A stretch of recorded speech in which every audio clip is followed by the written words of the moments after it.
Hey, what's going on, guys? So the pre-sale got to 979 BNB. We did really well. It was very successful. I think that the reason this is successful is because of the idea. This is why my confidence in this project doesn't lie in really anything other than the idea. And I think in order for this project to succeed like I want it to, it's going to be communicating that idea clearly so that everybody understands it. And as we continue to grow after launch, which is going to be sometimes next week, probably towards the end of next week, that message is going to continue to get louder. It's the message that's unique, that's resonating with people. When I was at Bitcoin Nashville and I talked to people, they were like, "Oh, that's unique." You know, when people understood it, they were like, "Okay, that's unique." And these people don't even have time to think through all of the implications of what it means to shift permanent value into the future. Just a quick like, hey, what if you took value, you preserved it, you give it into the future, and they go, oh, that's kind of cool, that's kind of unique, and it rewards the people who keep the project alive. They kind of like that. So we have a very unique message in terms of addressing the problem of why projects fail, in terms of addressing the fact that most narratives, benefit only the people at the top who take profit. The fact that the pre-sale incentivizes and rewards the destruction of the project. You're punished for not destroying a project, for not selling, and you're rewarded for destroying the project for selling. When sales happen, there's nothing positive left for the future of the project. It hurts the momentum, it hurts the value, it hurts everything. There's nothing positive about a sell in a typical project. So with this project, and the final thing I would say about that is that people are united in the price going up, but they're divided in the price going down. It's only the people who take profits who win when the price goes down. But the future stablecoin rewards, we can all be united in the project growing and rewarding the people who have helped keep the project alive. So this message in itself, I think, is the selling point. It is the marketing. It is what is going to cause the project to succeed, is just to continue to explain this message on a daily basis over and over again.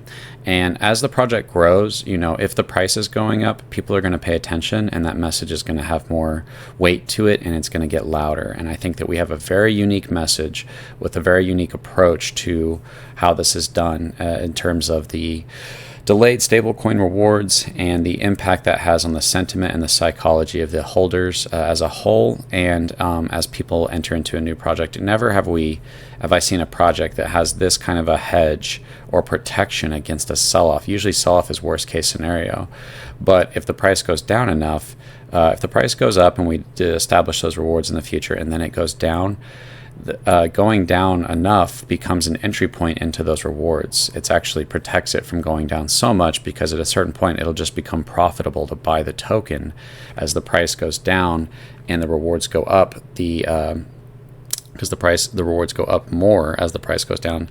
At a certain point they meet and it becomes profitable just to buy for those rewards. And that's including the fact that those rewards can only continue to go up. So I think we have an amazing structure, and it's the message that's really going to carry this project to success. And, we just have to keep spreading that message. I think the pre-sale doing as well as it did is a demonstration of what the message of control token is in a space like this. Another thing I would say is that, I haven't quite said this, but I think that control token, it is an idea that just hasn't been done yet. And if it has been done, it hasn't been explained, because understanding something is super important. If I were to just say delayed stablecoin rewards, people would be like, oh, that's cool, but they wouldn't understand it. But if I go into why projects fail, why they're incentivized to fail, and then I go into how people can't be united in the project, but by shifting value into the future, we can preserve the life of the project, we can reward the people that keep it alive, and we can pull value away from the people that are destroying the project and give it to people that keep it alive.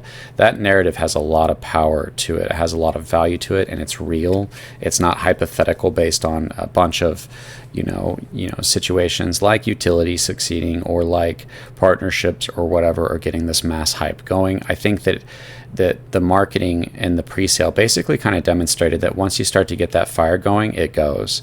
And so this is what the pre-sale did. And the pre-sale kind of is an interesting demonstration of what the rewards work like, because as more people enter the pre-sale, the less tokens you got, the higher value of those tokens, but you're getting less tokens.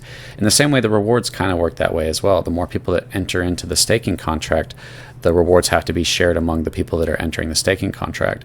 But in order for those people to enter the staking contract, they have to buy the token, they have to pay the buy fee, then they have to stake, meaning they have to commit this portion of the supply to being held for a certain amount of time, which helps the sentiment, which helps the growth. And they have to do all that. They have to greatly help the sentiment in order to get those rewards. So it's kind of a cool demonstration of what that can look like. But as we can see this kind of demonstration with the pre-sale happening with the launch, where as the price moves up, not only is the value of your bag moving up, which causes everybody to be bullish and excited about the future, but also you'll be able to see those permanent future stablecoin rewards going up as well. And that's a hedge. It's a protection against the sell-off of the liquidity pool, where you know that worst case scenario, if the price goes down, you have this share of this permanent value in the future. And no other project has had something like that. And we've chosen all the different methods to make this as big as possible. The fact that it's a 13% buy, 18% sale going into these stablecoin rewards. The fact that it is only going to the stakers, which means anyone who's not staking is not getting those rewards. They're forfeiting their share of those rewards. And the fact that anyone who leaves the project is forfeiting their share of those rewards. So if we see big sell-offs, you know that those big sell-offs, for one, are paying a fifth of that sell-off into the rewards, and they had a large share of those rewards that they're forfeiting to everybody else. So it's a way to greatly increase this value in this future in order to keep the project alive, in order to keep volume going, in order to keep the upward movement going, in order to incentivize that. And I don't think something like this has been done before. And I think it's that message, that simple central message of what Control Token is, that will carry us into what we want to see for this project. You know, I probably won't consider this project a success unless we hit 100 million in volume. You know, that's kind of my goal, is on the small end, is I want to hit at least 100 million in volume. Now beyond that, yes, as much volume as possible would be good, because then we're getting great rewards and we're providing all this project that gives people an opportunity to take profits. You know, it's just that when you go to take profits in this project, you're forfeiting your share of that future value and you're paying into it. So you have to leave behind real value and potential value. You know, when people sell in a taxless project, the only thing they're worried about is, what if the price went higher? What if your bag went from 10 grand to 30 grand? What if your bag went from 500 grand to $1 million? That's why people have a hard time selling, is because of that. But with this, there's going to be extra components that come to that. Is not only are you forfeiting the potential of the price to go up with a community that's bullish about the future and working towards the future, but you're also forfeiting your share of those permanent future rewards, and you also have to pay into those rewards. So it's a lot more value that shifts over to the side of selling, instead of just only being a benefit to selling. There's no penalty, there's no downside to selling in a project other than the potential of selling at a higher price. And so with a message like this, and you know, I said this earlier, with Control Token, this project has something that no other project has in terms of what it does to the sentiment of a project. You know, the fact that the community, where the psychology of the community is at right now in terms of DeFi, is typical pump and dumps. It's rug pulls, it's scams. And the fact that projects can do so well with the psychology being based around, you know, basically a pyramid scheme of how the liquidity pool works, in terms of it's only benefiting the people who sell at the top.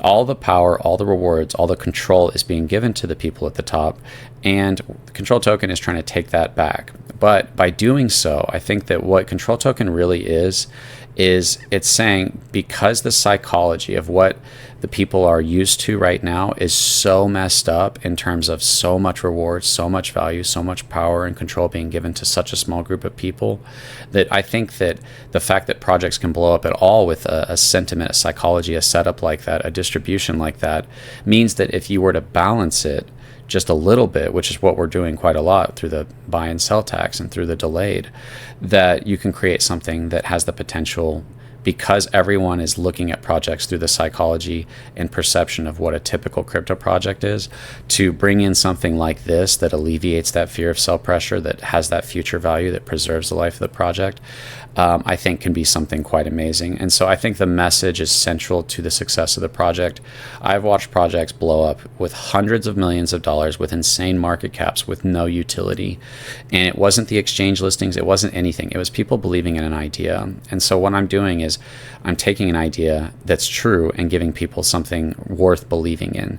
And this is going to benefit more than just the people that leave the project. It benefits the people who have, whoever has the most tokens whenever we reach the 6-month and the 12-month reward points, they're going to be rewarded the most because they're helping keep the project alive the most. Instead of punishing people for keeping the project alive in a taxless token, if you hold the most tokens and you don't sell, you lose. And that's my cat using a scratching post, her scratching post. And so you're punished, you know what I mean? So by changing these incentives, by shifting this value into the future, and by using this narrative, I think this is really what is going to be what drives a control token to be what I want it to be, which is a top crypto. I want it to be something that everybody's heard of, and I want it to be something massive that shifts a lot of value from people who typically lose. I want to shift value to those people, and I want to provide opportunity for people to take profits. You know what I mean? You can't get an opportunity to take profits if it's like 1 out of 100 projects you get in that does well, or 1 out of 20 that actually does like a 2x or a 5x or a 10x.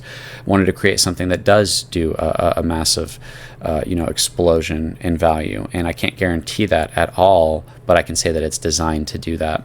Anyways, I just wanted to really kind of put in the idea of what control token is and why I think it's so successful, why I've been so calm and collected and not worried about, oh, we've got to do this and we need this partnership and I need this person to talk about this and we've got to, I don't feel desperate at all. And I want to stay grounded in that message of what control token is. It is the idea, and it's the idea at the right time. Right now is a time where people want something like this and they may not realize it. They want something that shifts value into the future, that keeps a project alive. They don't want to be in a project that dies within a couple days, within a couple weeks, that pumps and dumps right off the bat and only a few people win. You don't want to be in a project like that. And you want to be in a project that you feel comfortable and confident telling people to get into. You know, if you can tell people to get into a project and you know that the value that they're getting, that worst case scenario, if a sell-off happens, they have this permanent value in the future. Worst case scenario, no more volume happens, they at least have that value in the future. And better case scenario, that value in the future incentivizes more volume. Whether buys or sells are happening, that value continues to go up. It's a very cool structure that at worst case scenario shifts value from the people that leave the project to the people that keep it alive. And best case scenario, that value incentivizes new all-time highs and more volume as it leads up into these big and exciting reward events like the control event. I just wanted to share that with you guys and just provide a quick update on Friday. You know, I'm working to get everything ironed away as far as the website, as far as the wallets, as far as the security, as far as potentially another audit. We might do another audit, we might not be. You know, I'm not 100% sure on that. But, you know, I spent some time thinking about utilities and whatnot, and I'm fully persuaded that the future of this project is completely dependent on whether or not this idea works or not. And the idea does work mathematically. As buys happen, 13% is being converted into stablecoins in the future. As sells happen, 18% is being converted into stablecoin in the future. As people leave, they're forfeiting their share of that value. They're paying into it. As people unstake, they're paying into that value. And then if they sell, they're paying into that value and they're forfeiting their share of that value. And so it creates this system where we're all building a permanent future until it's distributed for the project in the terms of 1 year, which, like I said, this is during the time of the bull market. This should be, unless something crazy happens, this should be new all-time highs for Bitcoin. This should be past 100K. This should be, you know, new all-time high for BNB, which is what we're paired with in the liquidity pool. And it just hit its all-time high of 700 not too long ago. And right now it's sitting like around a little less than 600. But I'm sure that as this bull market happens, that we're going to see what the reoccurring pattern has happened is this explosive growth that kind of blows people away, especially depending on what happens with the election and all that stuff coming in the next year. We're going to have a very exciting year in terms of politically and socially and what's happening. But in terms of the bull market, I think it's a very exciting time. This is probably the best time to launch this project, and I think that our message stands out. And so as the project grows, this message will resonate with people. You know, people will believe in any idea as long as the price is going up. The price could go up for something called crap token, and people will be so happy about crap token. They'll be talking about how amazing crap token it is. That's kind of how memes work. It's not necessarily even a great idea. It's just an image, and the value of the image is the value in the liquidity pool. As soon as the value in the liquidity pool goes down, the value in that project is seen as less valuable. And so we have value in our message, and we have value in the permanent that's being, permanently stored up in the future until it's distributed. So if the sentiment and the belief in the project is attached to the value, which it is, then by storing it up and preserving it in the future, we are literally storing up value, sentiment, belief, and hype of the future of the project that can only go up. And so the impact that that secondary narrative can have on the initial liquidity pool narrative, I think it's going to help fuel each other. Usually if you have a liquidity pool narrative, any narrative attached to a liquidity pool, it's a pyramid-like structure that gives all the power to the people at the top to destroy that narrative. But because we're shifting so much value into the future and we have these two narratives going, I think you're going to see something quite amazing where you have the liquidity pool fueling the rewards and you have the rewards incentivizing the liquidity pool. So super excited about the future of Control Token, and we need to get launched. And basically it's very simple. We're just going to keep speaking this message, and as the idea works, people will come in, they'll feel confident about the future, and the project will grow. As the project grows, this message is going to get louder, and we have a very unique message that as it gets louder is going to be even more powerful. The pre-sale demonstrated how powerful this message can be with one guy doing marketing for a project, literally one guy, just me doing marketing for a project and the community. That's what we were able to do with the pre-sale. And so I think that the power is not in me, the power is in the idea. And so as we launch, this idea is going to resonate with people, and I think it's going to resonate with the whole space because this project is for the space. Most people in DeFi are being rugged, they're being pump and dumped, they're being taken advantage of, they're buying into narratives that are just causing them to be exit liquidity for the people at the top that are abusing their power, that are abusing their control they have by giving themselves tokens, by giving themselves access to the LP through deceit and deception and lies. That's what most of DeFi is people trying to scam you. And so by creating an honest project, it's creating a project for most of the people of the space that are not bad actors, that are looking for somewhere to be a part of something that isn't so unbalanced. And everybody can feel deeply inside themselves something is not right with crypto, something is super unbalanced, something is super unfair. And that's why a lot of people resort to just making scams. But with this project, we're going to be addressing that concern. And I think people don't realize it, but once they hear Control Token, they go, oh, this is what I've been feeling is wrong with all of DeFi, and this feels like the solution to it. So I really do believe that the success of this project that we need to happen, because all we need is a giant rise up. We need to go up as high as possible. That will secure. The implications of us going up as high as possible secures the continuing volume for the rest of the year leading up into the control event, because we secure permanent value. We go down, it fuels that value even more, and it provides buying entry points, better entry points into those rewards, which provides more upward momentum. And basically if you chase those rewards, you increase those rewards.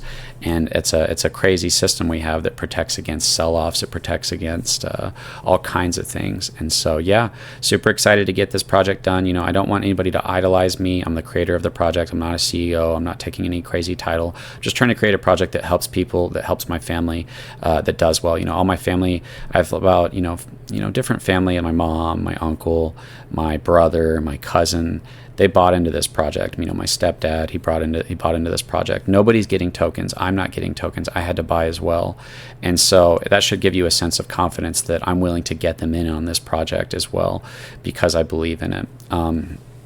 And so I want this project to do well for all of you guys. I want it to do well for people that get in later as well. And that just, I promise you guys, the most important part of this project, if we have to be united around this, is the initial growth. The easiest time for a project to blow up is in the beginning, and we have to do that. We have to blow up. And I think this messaging naturally kind of changes those selling points because there's value. Usually when you sell, that's all the value. There's no value in not selling unless the potential of the price goes up. But because we have real value, your permanent value that can't go down, and the unstaking fees and the extra 1% whale fees, I'm not even talking about the whale pool right now, all that value in the future, I think, will naturally raise people's selling points and raise their confidence. If people sell, there's a lot less likely to be fear of, oh crap, we got to get out as quickly as possible in a taxless project. That is the game. You've got to get out as quickly as possible. In this project, it's not that. It's like, oh, that's a better entry point into these rewards. I can buy that and get more tokens. And so it completely changes the sentiment and the confidence of the project. So I know this is kind of a long video. I hope you guys enjoyed getting a bit of an update on where we're at and what we're doing regarding Control Token. I think this project can really be what we all want it to be. And so thanks for watching, guys. Make sure to like and comment and subscribe. That helps the algorithm. It helps push this video out to more people. And I'll see you guys in the next video.